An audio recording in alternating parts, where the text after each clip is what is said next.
이번 영상에서는 진행형 시제에 대해서 알아볼 거예요. 그런데 진행형 시제는 배울 때는 되게 단순하고 쉬워요. 근데 이게 실제로 활용되는 경우를 보면 저기서 진행형 시제를 쓴다고? 왜?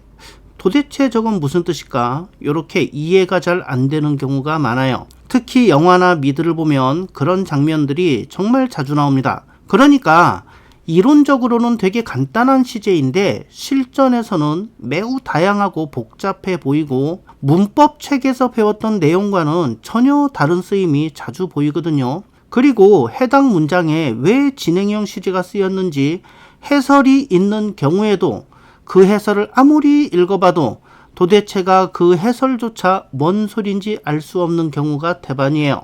아마 지금 이 영상을 보고 계신 분들도 뜬금없이 등장하는 진행형 시제 때문에 당황하신 적이 있을 거예요. 간단히 살펴보면 간다, 현재형, 가고 있다, 현재 진행형이죠. 그러고 있다, 가고 있었다, 이거는 과거 진행형이에요. 영어로는 어쨌든 진행형 시제는 BING 형태로 표현한다. 우리가 이렇게 이제 많이 배웠죠. 그런데 진행형 시제의 의미를 여러분들 책이나 영상 또는 검색 엔진에서 찾아보면 정말 다양하게 설명이 나와요. 그 설명들을 살펴보면 이런 설명도 있어요. 그 순간에 동작이 진행되고 있음을 의미한다. 그 순간의 동작을 강조할 때 사용한다. 일시적인 동작을 표현할 때 쓴다. 이렇게 여러 가지 표현으로 설명을 하고 있어요. 저런 설명 말고도 더 많은 설명이 있죠. 도대체 어떤 설명이 맞는 건지도 모르겠고 다 비슷비슷해 보이기도 하고, 그리고 저 설명을 읽어봐도 진행형은 이럴 때 쓰는구나 하고 뭔가 선명하게 와 닿지도 않아요. 오히려 저런 설명이 진행형 시제를 더 어렵게 느끼도록 만들기도 합니다. 제일 황당했던 설명 중 하나는 이거였어요. 우리말에는 없는 시제인데, 이런 설명도 있었어요. 와, 진짜 우리말에 없다 드립이 또 나오더라고요. 우리말에 대한 이해도가 너무나 없다 보니까 툭하면 우리말이 없다고 하는데, 제가 늘 말씀드리지만 영어도 언어고 한국어도 언어예요. 언어라는 건 의사표현을 위해서 필요한 기본적인 게 반드시 있어야만 언어로서의 기능을 할 수 있기 때문에 사실 영어에도 있는 건 우리말에도 있어요. 필요하니까 여기도 있고 저기도 있고 다 있는 거예요. 그러니까 영어에 있는 건 우리말에도 99% 동일하거나 매우 유사한 형태로 있어요. 영어의 투부정사, 분사, 동명사, 요거 우리말에 없다고들 많이 말하지만 사실 요거 우리말에도 있다는 거 제가 분명히 지난 영상들에서 증명해 드렸어요. 다만 서로 부르는 호칭이나 모양이 좀 다를 뿐인 거지 그 기능은 똑같았어요. 그러니까 자세히 살펴보면 영어에 있어? 그러면 99% 우리말에도 있다고. 1%는 언어가 다르니까 어쩔 수 없이 서로 일치하지 않는 부분도 있긴 하지만 어쨌든 99% 영어에 있으면 우리말에도 있다고요. 근데 영어를 하는 분들이 우리말에 대한 이해가 너무 없다 보니까 혹은 우리말을 너무 신경을 안 쓰다 보니까, 물론 저도 국어 전공이 아니라서 우리말을 아주 세세하게 정확하게 알지 못하지만 최소한 중학교, 고등학교 국어 시간에 배운 것들만 어느 정도만 알아도 저런 말은 안 할 거예요. 우리가 현재 완료 시제가 우리말에 없다, 이런 잘못된 의견은 예전부터 많이 들어왔지만 진행형 시제가 우리말에 없다고 하는 경우는 또 처음 봤어요. 먹고 있다, 가고 있다, 놀고 있네. 아니 이렇게 눈 시퍼렇게 뜨고 멀쩡하게 있는 진행형 시제를 왜 없다고 하는지 모르겠네요. 아무튼 진행형 시제는 우리말로 표현하면 뭐뭐 하고 있다, 과거로 표현하면 뭐뭐 하고 있었다, 이런 개념이에요. 영어로는 BING의 형태로 표현한다. 이 정도는 다 알고 계시겠지만 이 부분에 대한 정확한 문법적 설명이랑 미래 진행형 같은 것들은 뒤에 다시 할 테니까 일단은 저 두 가지 사실만 간단하게 체크하고 이야기를 해볼게요. 자, 제가 상해에 있을 때 국제학교에 다니는 6학년 학생이 저에게 자기 영어 시험지를 들고 와서 질문을 한 적이 있어요. 학교에서 시험 본 건데 그걸 들고 온 거지. 얘는요, 영어 유치원 포함해서 국제학교까지 영어만 쓰는 교육기관을 8년을 다닌 학생이에요.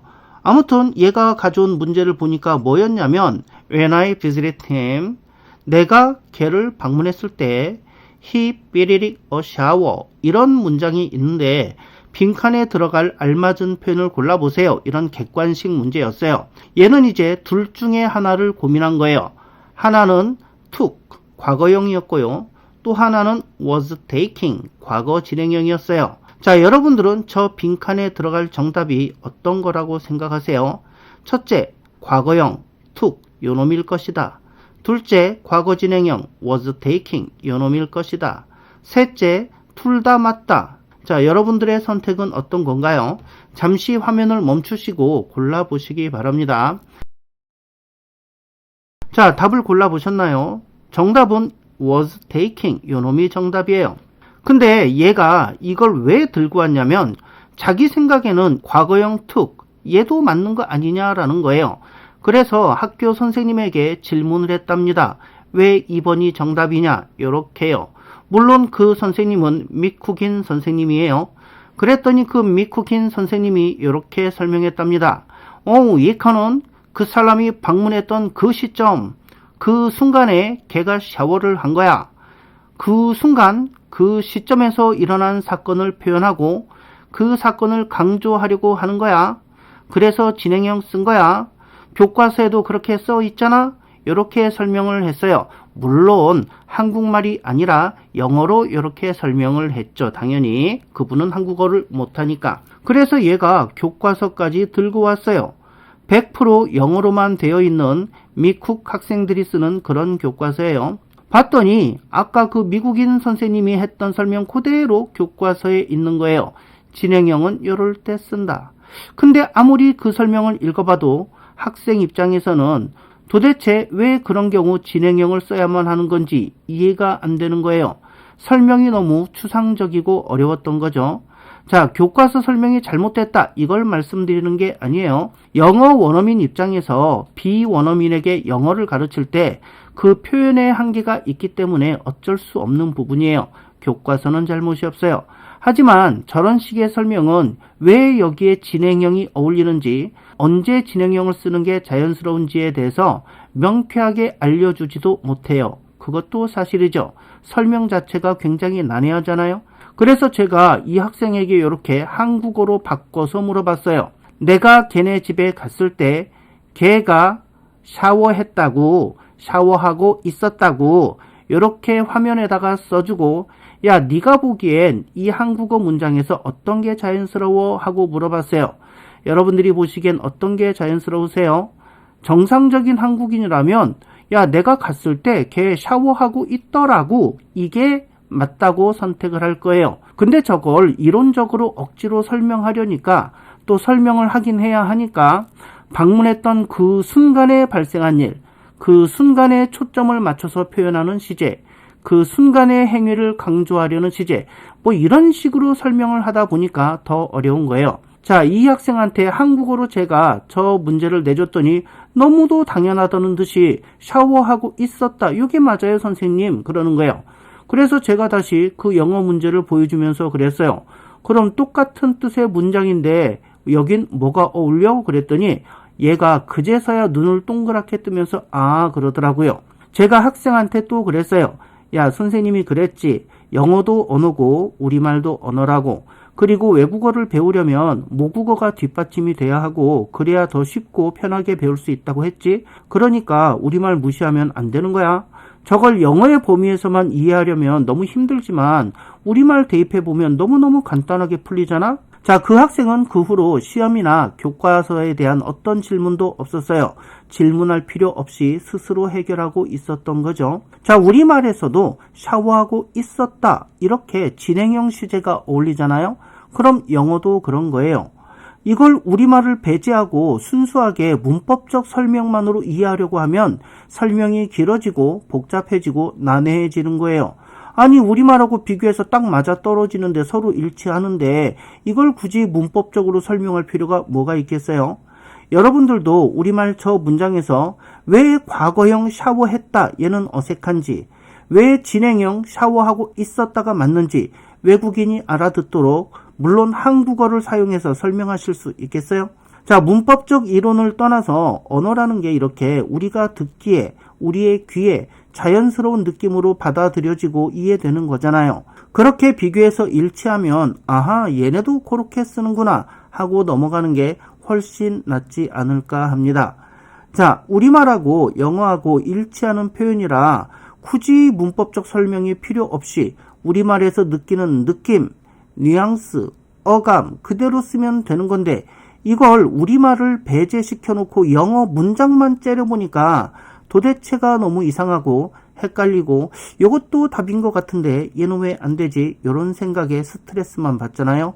자, 우리말 활용하시면 영어도 훨씬 편하게 쉽게 이해하실 수 있다는 거 제가 지금까지 여러 차례 증명해 드렸죠. 그래서 언어라는 거는 사전적 의미로 소통할 때도 있고 어감이나 느낌으로 소통할 때도 있고 요게 혼합해서 소통될 때도 있어요. 자, 어감이나 느낌을 우리가 뉘앙스라고도 말을 하는데 사실 이 뉘앙스조차도 사전적 의미의 기본 바탕을 두고 우리말과 대비시켜 보면 대부분 해결되는 거예요. 물론 우리말과 전혀 다른 뉘앙스도 존재하기 때문에 그런 부분들은 따로 익혀야겠지만 아니 우리말하고 똑같거나 아주 비슷한 것까지 뉘앙스 찾아가며 일일이 문법적 설명해가며 그렇게 힘들게 할 필요 없잖아요.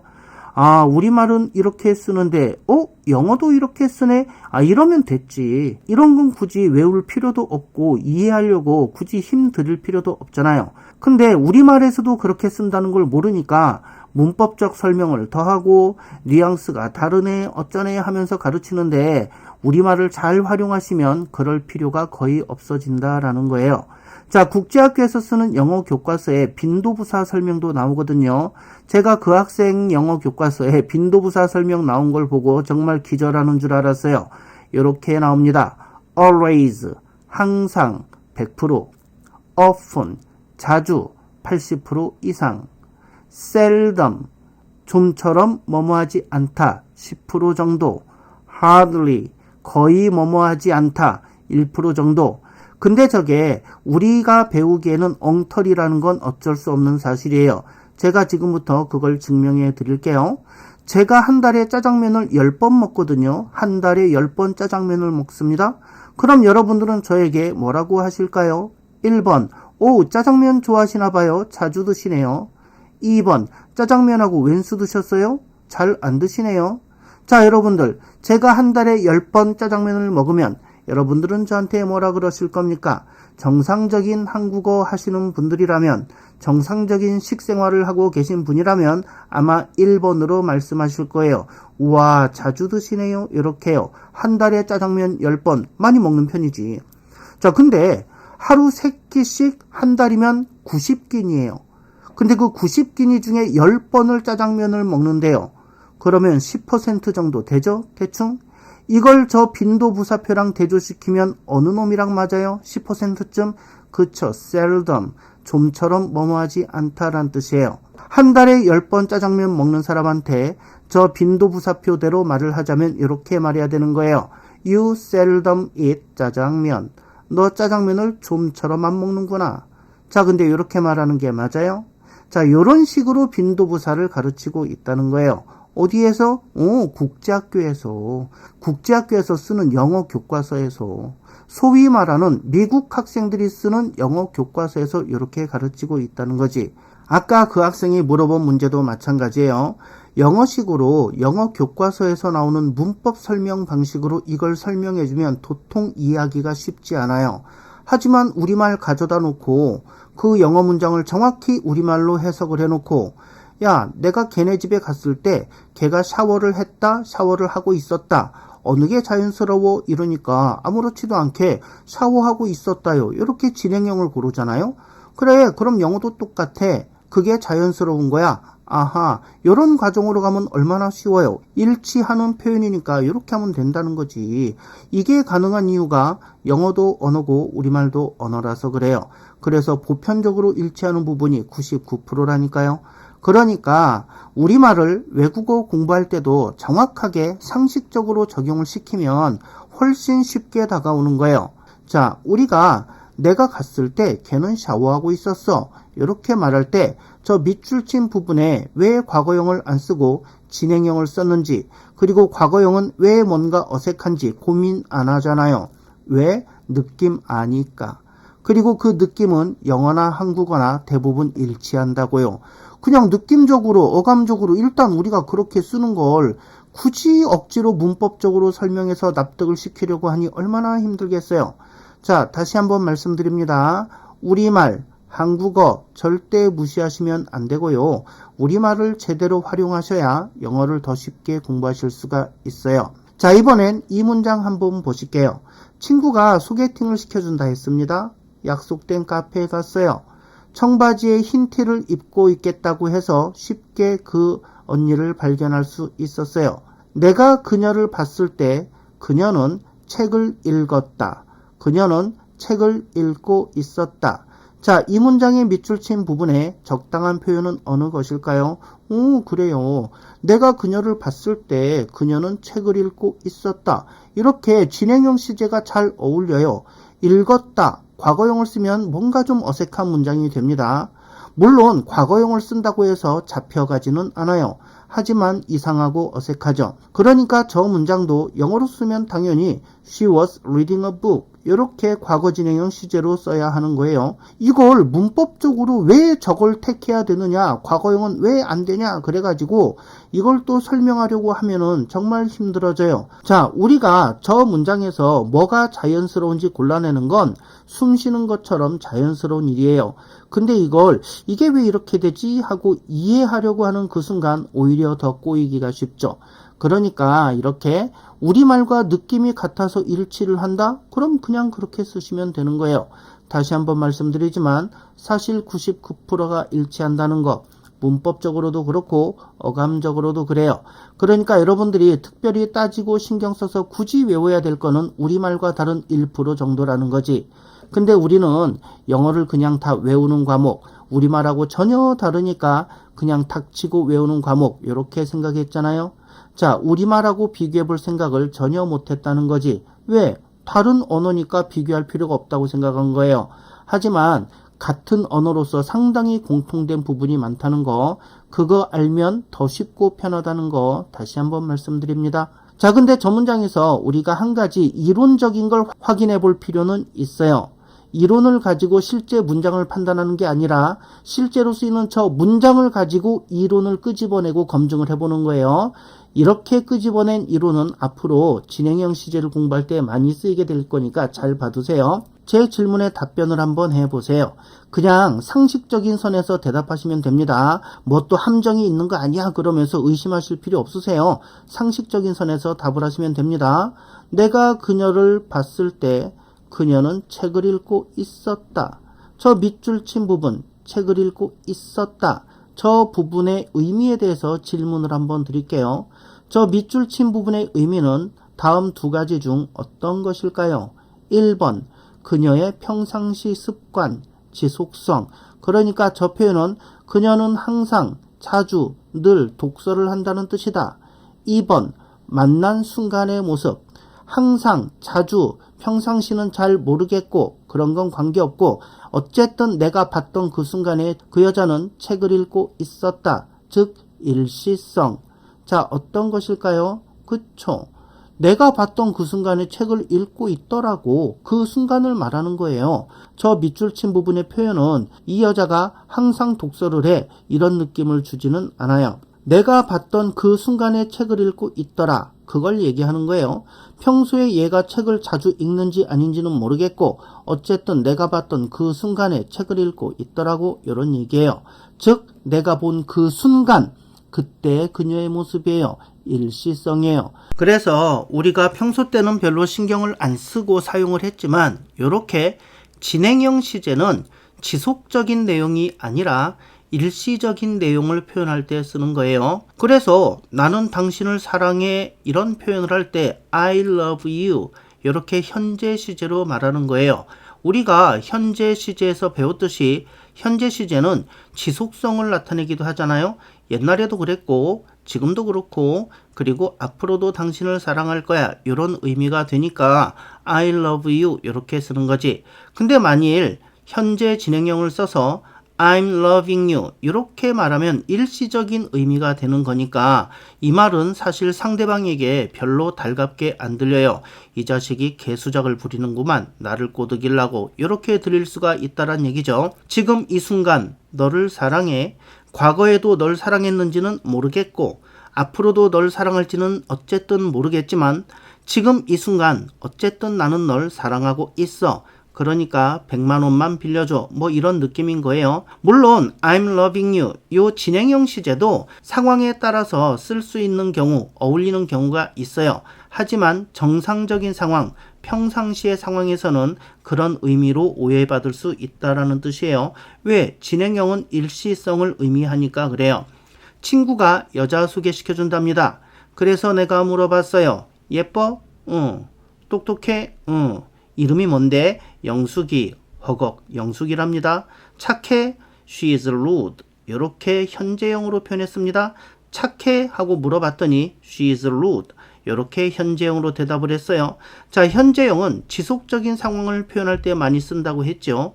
저건 영숙이가 평상시에 대체로 싸가지가 없다라는 뜻이에요. 그러니까 영숙이의 평소 인품, 성격을 표현한 거죠. 저걸 해석을 해보면 그런 뜻이잖아요. 걔는 싸가지가 없어. 이렇게 현재형으로 쓰면은 우리도 영숙이의 평상시의 성품이 무례하구나, 싸가지가 없구나 그렇게 이해를 하고 있어요. 한국어도 그렇습니다. 그런데 이 경우 한번 보실게요.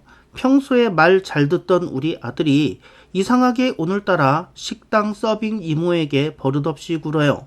자꾸 호출벨 누르고 이모가 오면 재밌다고 까르르 웃어요. 이런 거 부모님들이 방치하면 안 됩니다. 일단 후드럽 해든가 바로 잡아줘야죠. 너 이거 지금 무례한 거야. 우리는 이렇게 말을 합니다. 자, 저 문장의 뜻은 무엇일까요? 1번, 너는 평소부터 개싸가지다. 2번, 평소는 모르겠고 어쨌든 지금 이 순간 개싸가지다. 정답은 몇 번일까요? 그렇죠. 2번이 정답이에요. 지금 선 넘으신 겁니다. 지금 그러시는 거 예의가 아니에요. 우리말의 이 표현들 전부 다 평소에도 그렇다 이런 의미가 아니라 지금 이 순간 그러시는 거예요. 선 넘고 계십니다. 지금 이 순간 요거 예의 없는 건데 요런 일시적인 상황을 표현하는 거예요. 자, 그러면 저런 거 현재형이 어울릴까요? 진행형이 어울릴까요? 그쵸? 이렇게 일시적인 상황은 진행형이 어울리는 거예요. 우리 앞에서 살펴봤잖아요. 그래서 영숙이는 평소에 싸가지가 없지. 걔는 원래 그래. 이런 의미면은 현재형을 쓰시면 됩니다. She is rude. 보통 이렇게 표현을 하겠죠. 자, 근데 우리 아들이 지금 이 순간 버릇없이 굴고 있으면 너 지금 이거 무례한 거야? 너 지금 이거 노싸가지인 거야? You are being rude. 이렇게 쓰시면 됩니다. 진행형이죠. 저 표현 구조는 다음 영상에서 설명을 드릴 테니까 어쨌든 여러분들은 지금 저 문장을 보시고 비동사 다음에 ing 진행형이구나 이 정도만 이해를 해두시면 됩니다. 영화 타이타닉을 보면 잭이 로즈를 구해준 다음에 처음으로 만나서 대화하는 장면이 나와요. 뭐 이런저런 이야기를 화기애애하게 하다가 로즈가 자기 신세 한탄을 합니다. 억지로 약혼하고 틀에 박힌 인생을 살아야 하고 등등등. 그러니까 잭이 물어보죠. Do you love him? 그 사람을 사랑하냐? 약혼자를 사랑하냐? 이렇게 물어봐요. 사실 요건 무례한 질문이 맞아요. 우리가 함께 오래 근무한 동료 직원한테도 너 네 약혼자를 사랑하니? 이렇게 잘 안 물어보잖아요. 이거 이상하잖아. 선 넘는 거지. 그런데 가뜩이나 보수적인 시절에 보수적인 귀족 가문의 로즈가 이런 질문을 받고 기분이 상한 거예요. 그래서 이렇게 말합니다. You're being very rude. 진행형 시제를 썼어요. 왜 그랬을까? 왜 진행형을 썼을까? 지금까지 대화를 해보니까 애가 괜찮은 애인 줄 알았어. 지금까지는 별 문제가 없었는데 지금 이 순간 갑자기 선을 넘거든. 그래서 이렇게 표현하는 거예요. 당신 지금 이 순간 선 넘는 거예요. 당신 지금 이거 노싸가지예요. 당신 지금 이거 무례한 거예요. 이렇게 표현을 한 거예요. 그러니까 잭의 성향 자체가 싸가지가 없다. 너 버릇없는 애구나. 평상시에도 그런 애지. 이렇게 상대방의 전반적인 성향을 평가하는 게 아니라 지금 이 순간 평소에는 어떤지 잘 모르겠지만 그런 거하고 무관하게 지금 이 순간 요 질문 약혼자를 사랑하냐고 묻는 요 질문 그때를 딱 집어서 비난하고 있는 거예요. 당신 지금 그거 무례한 거예요. 당신 지금 예의를 잃고 있군요. 이런 뜻이에요. 부모가 쇼핑몰에서 난동 피우는 아이에게 안 돼요. 그러는 거 아니에요. 지금 그러면 아저씨가 이놈이에요. 지금 그러는 거 나쁜 거예요. 지금 그러는 거 나쁜 거예요. 이런 의미인 거예요. You are being rude. 우리말도 이렇게 쓰고 있다라는 얘기지. 너 지금 되게 못되게 굴고 있거든. 이런 뜻입니다. 자, 이제 정리를 한번 해볼게요. 현재 시제는 현재의 동작 상태를 나타내기도 하지만 지속적인 동작이나 상태를 나타내기도 한다. 요건 우리가 현재 시제에서 배웠어요. 그런데 진행형 시제는 일시적인 동작, 상태를 나타낸다. 뭐뭐 하고 있다 라는 것은 우리말로도 살펴봤더니 그런 의미였더라. 단 일시적이라는 게 구체적으로 얼마의 시간인지는 묻지 마세요. 이게 1초일 수도 있고 상황에 따라서 10년일 수도 있어. 시간이 중요한 게 아니라 일시적으로 그러고 있다. 이런 느낌이 중요한 겁니다. 이렇게 진행형 시제를 이해하기 위해서 도대체 이 진행형이 어떤 느낌의 표현인지를 이번 영상을 통해 알아봤어요. 일시적인 상황을 표현하는 거다. 다음 영상에서는 진행형 시제를 표시하는 형식, 즉 BING가 형성되는 과정하고 현재 진행형, 과거 진행형에 대해서 한번 알아보도록 하겠습니다. 시청해 주셔서 감사합니다. 저는 다음 영상에서 뵙겠습니다. 끝이에요.